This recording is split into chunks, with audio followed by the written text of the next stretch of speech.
Well, boys and girls, we are getting ready for Easter, so I thought I would read The Easter Egg by Jan Brett to you. It's also an AR story. Here is the AR number.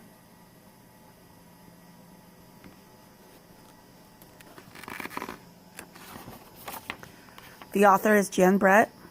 The story is called The Easter Egg. Boys and girls, I want you to think about drawing me an Easter egg and sending it to me. Have your parents email it to me after they take a picture of it. Wouldn't that be fun? You can draw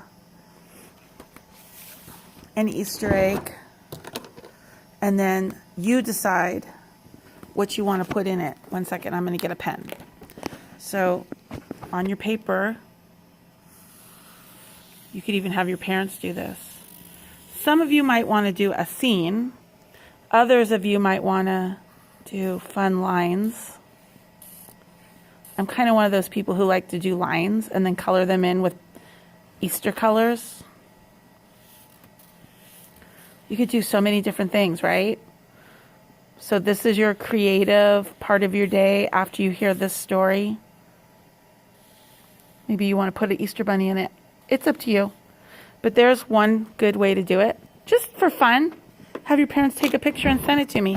Wouldn't that be fun for a nice Easter surprise for Mrs. Barber? Okay, here comes the story.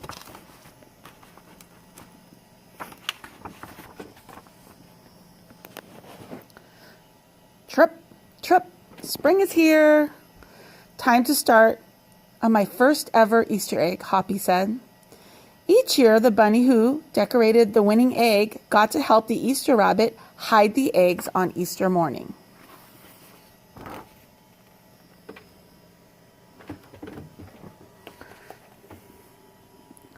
Hoppy had been dreaming about being that bunny all year long.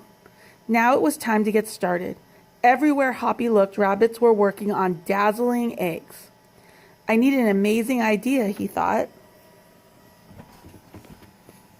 Hoppy spotted Flora Bunny planting spring wildflowers in her eggs. The Easter rabbit will love those colorful flowers, he thought, and started picking flowers for his eggs. Here's a basket for your flowers, Hoppy, said Flora. Chop, chop, scrape, scrape.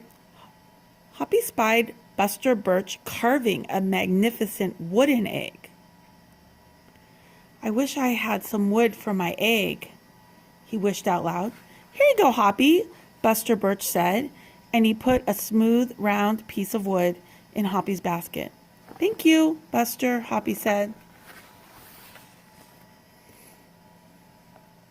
Hoppy was hopping along when the smell of sweetness led him out of the woods and straight to the chocolate egg that Aunt Sassafras was decorating with creamy frosting squiggles and bows.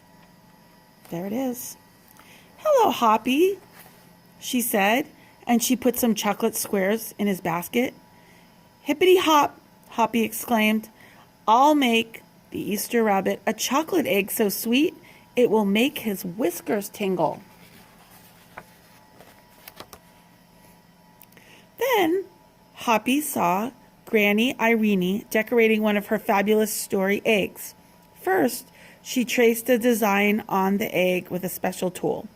Then she dipped the egg in pots of yellow, green, orange, and red dye, adding to the design each time. Hoppy couldn't believe his eyes. I'll never make an egg that beautiful, he told Granny Irene. She smiled. Try, she said, giving him one of her special tools. Hoppy was hopping by Hans Vanderrabbit's garden when he spotted an extraordinary egg. Hans was painting a portrait of the Easter rabbit so real that he looked alive.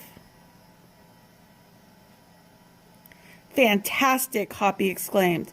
Thank you, Hoppy, Hans said. Why don't you make a painting on your egg? He gave Hoppy pots of paint and a fine brush. As Hoppy bounced along, a loud boing nearly knocked him off his feet. It was a whirling, twirling, mechanical egg. "Whoa," Hoppy said. "That's an unusual egg. Would you like to make one?" Roberto asked. Hoppy tried hard, but the harder he tried, the more parts and pieces piled up around him. "Thank you, Roberto," he sighed, "but I think I better make the egg that is right for me."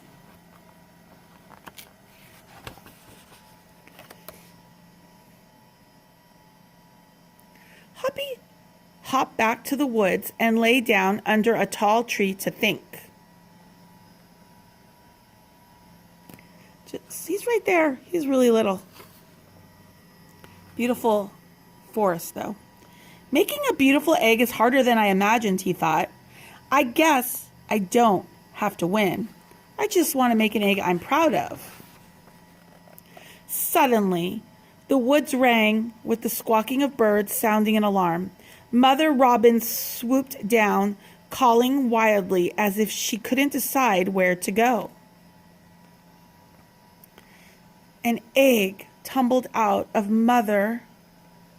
it's right there, of Mother Robin's nest. Inside the perfect blue egg was a baby robin that needed its mother to keep it warm until it hatched.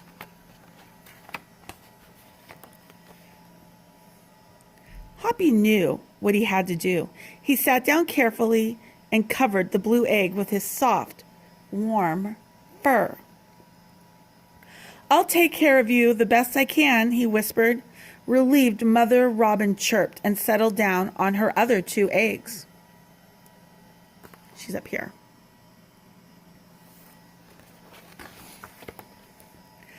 Hoppy never left the robin's egg. If it was sunny and warm, he carefully turned the eggs in its nest of moss. If it was raining and cold, he kept the eggs covered and dry. At night, wild animals passed by. Hoppy crouched down and stayed hidden in the ferns. Often he heard strange noises coming from above, but Hoppy did not run away. Every day the rabbits worked on their eggs. Tadpoles turned into frogs, buds swelled into leaves, and Easter came closer and closer. Finally, it was time for the rabbits to take their eggs to the glen.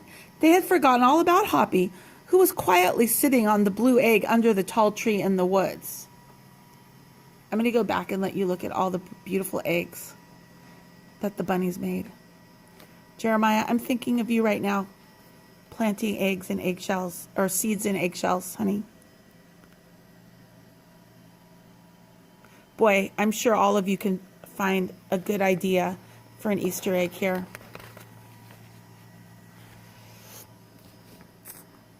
Early the next morning, the rabbits waited for the Easter rabbit, and suddenly a beautiful wagon rolled toward them out of the mist.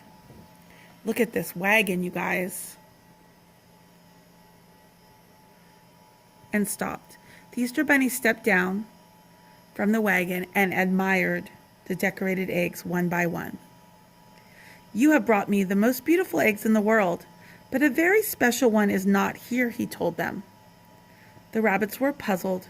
Whose egg could it be?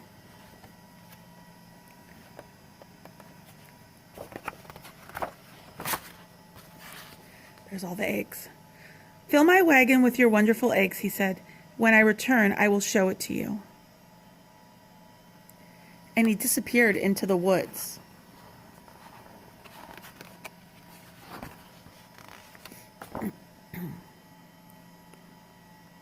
He came back with Hoppy, looking scruffy and bedraggled. "Hoppy has an amazing egg to be proud of," the Easter rabbit told them. "He has kept Mother Robin's egg warm and safe until her baby bird has hatched, and she could take care of it." The Easter rabbit placed the empty blue shell in a place of honor atop the wagon. Now they were ready to go. The rabbits cheered for the egg that had surprised them all. "It's our best Easter ever, Hoppy," they shouted. Then the brave little bunny and the Easter rabbit rode off together to hide the eggs for girls and boys to find on Easter morning. Okay, I promised you a couple things. Here is the number again.